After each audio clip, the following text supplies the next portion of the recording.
When you're consuming Ohio State football content, why not go free? No monthly charge to subscribe to the Ohio State Football Report. Be sure to hit that sub button right now.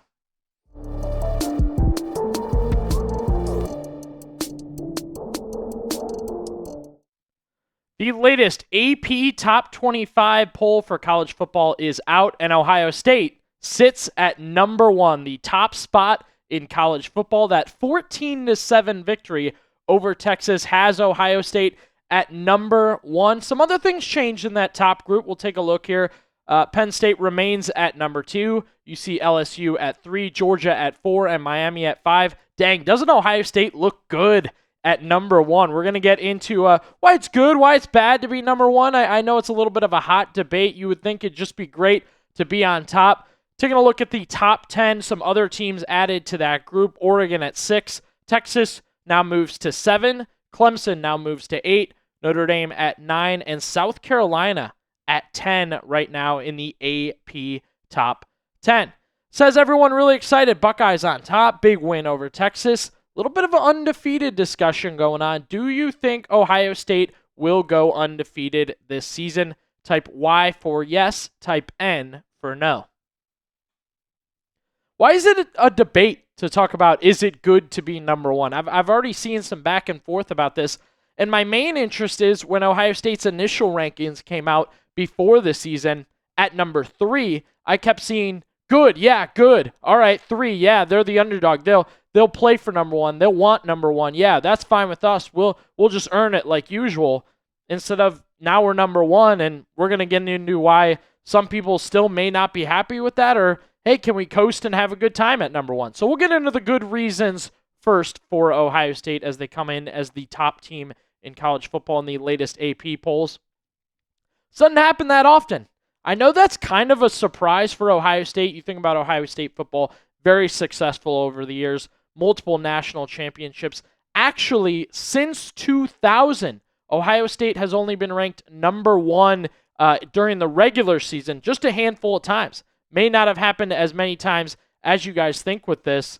The last time that Ohio State was ranked number one during the regular season actually was 2015. So it's been over 10 years since Ohio State was the number one team in the country during the regular season. And I do want to note, this is actually Ryan Day's first time during the regular season being the number one ranked team in the country. So there's an idea. Obviously, Ohio State extremely successful in college football, top ranked every single year, but not number one. You know, this is the first time in a while during the regular season, I should add, when you win that national championship, you are number one. But this has a good history to it. It's been 10 years, so something to take in, something to enjoy.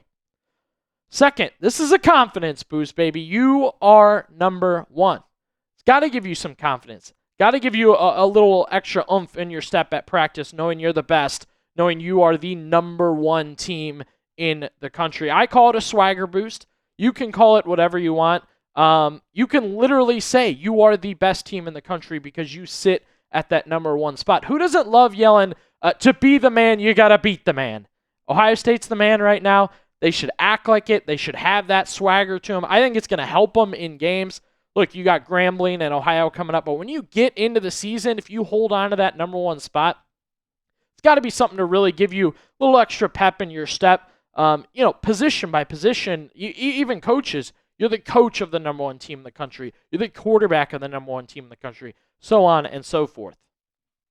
We had a pretty difficult time recruiting-wise lately when we've talked about Ohio State, just because there's been NIL talk. There's been lost 5 stars. We had the Chris Henry Day, which was great.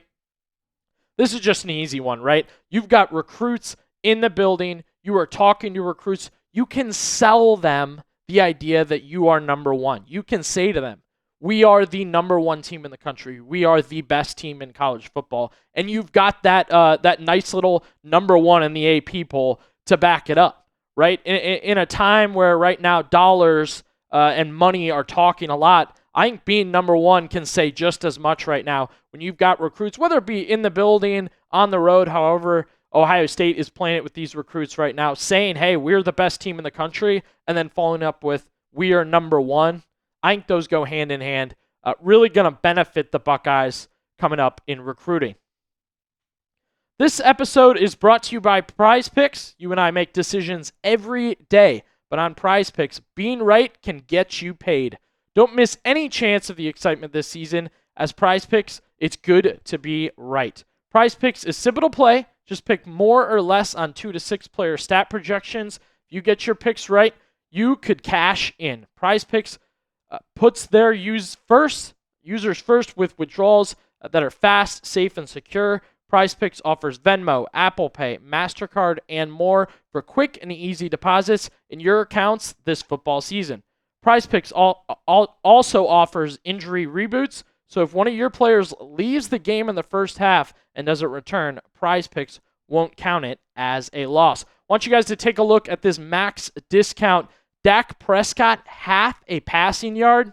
That's right there for you. Got to take advantage of that one right there. To do so, download the app today and use code CLNS to get $50 in lineups after you play your first $5 lineup. That's code CLNS to get $50 in lineups after you play your first $5 in lineups. Prize Picks, it's good to be right. All right, I want to cater now. I'm a positive guy, so I'm big on being number one is going to be great, and Ohio State should have a good time being number one. But I think there are some disadvantages, and I'll cater the people that they like to being number 3 and having to work their way up and whatnot. So I think there are some bad reasons, I guess, when you are number one. Obvious, right? Target on your back. Everyone wants to beat the number one team. Everyone wants to say they took down number one. Everyone wants to say they did this, that, and the other against the number one team. Even if you destroy Grambling, you're going to have that random running back that says, I got a 6-yard run or 100 yards on the number one team in the country. I mean, we just did this with Texas, right? When Ohio State played Texas, we did this over and over again. Ohio State takes on the number one team in the country. The Buckeyes almost shut out the number one team in the country. We hit it over and over and over. You're the big dog. You're on top. Get ready because everyone is coming for you. As we talked about before, I think Ohio State fans, I mean, a lot of people in general do, but I think Ohio State fans specifically, which is a weird kind of situation just because how successful the program is. A lot of fans really liked that underdog mentality, that fine, make us number 3. We'll show you. Well, that's gone now. You may have to resort to the Michael Jordan way of thinking where you're making up things that are happening to you to make it seem like people are against you. You're the number one team in the country. You just came off a national championship. I mean, the energy absolutely for Ohio State is going to be geared towards everyone's chasing them. They're the top dog. They're the best team. That underdog mentality out the window, gone. I think for fans and for the team itself, that's an edge a lot of the time to kind of preach that and go for that, especially coming off the playoff run last year where I think that was heavy, right? Nobody believes in you. Nobody thinks you can get it done. I don't know that you have that right now. The expectations attached are tough to deal with when you are the number one team in the country because everything you do all the time should feel like a number one team is doing it, right? Is your quarterback playing like he's the number one quarterback of the number one team in the country? Your offense overall, are you putting up 50 because that's what people expect the number one team in the country taking on Grambling? Same against Ohio. Same against any Big Ten team. You're the number one team in the country. Why aren't you putting up 50, 60 defensively? Why'd you give up 3 touchdowns to, say, Minnesota as the number one team in the country? I know I hit that over and over and over again here. That's what comes with it. That's what's attached right now with Ohio State. Penalties, that's going to be a big thing. Just lightly, hey, why is the number one team in the country have this many penalties or that many penalties? Why is the best receiver on the number one team have 2 drops on the opening? Everything is going to be amplified. There's a bigger expectation with your team now that they are number one in the country, but I think Ohio State well equipped to deal with it for sure, in my opinion there. So now that we have gone through the good and the bad with Ohio State now being ranked number one in the country, what do you think? Type 1 for good, type 2 for bad. Got to make your decision there at kind of how you feel, what energy you have for this team. Look, they sit at number 1. Is it a good thing or a bad thing? 1 for good, 2 for bad.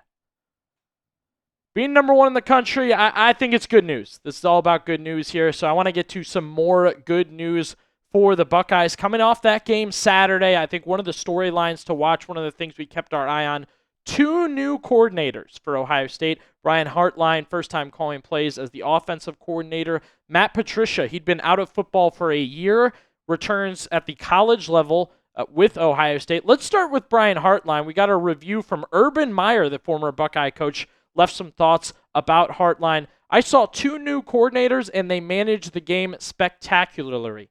It was only 203 yards of total offense with Brian Hartline and Ryan Day, but I thought they managed perfectly. Big words from Herb. I love to hear it, and I thought Ryan Day and Brian Hartline got together nicely on this, put together a good game plan, and then once the game got going, they kept pace with how the game needed to be played. For Hartline, I think this means a little extra. Obviously, you've got a former player. You've got a guy that really, really wanted this job. We've heard rumblings multiple times over the years about how Hartline wanted the job, and then Chip Kelly got it, and then he kind of had to go through a process this last season. It's got to be hard. All these amazing players on your team, and you choose to go conservative. That wins you the game Saturday, so I got to give Brian Hartline his credit. That's a good start. I gave him a B for his performance, but that's exactly what Ohio State needed to win the game. Now, moving on to Patricia, he got a different sort of a good job from ESPN's Dan Orlovsky. Arch Manning and Sark got Bill Belichicked.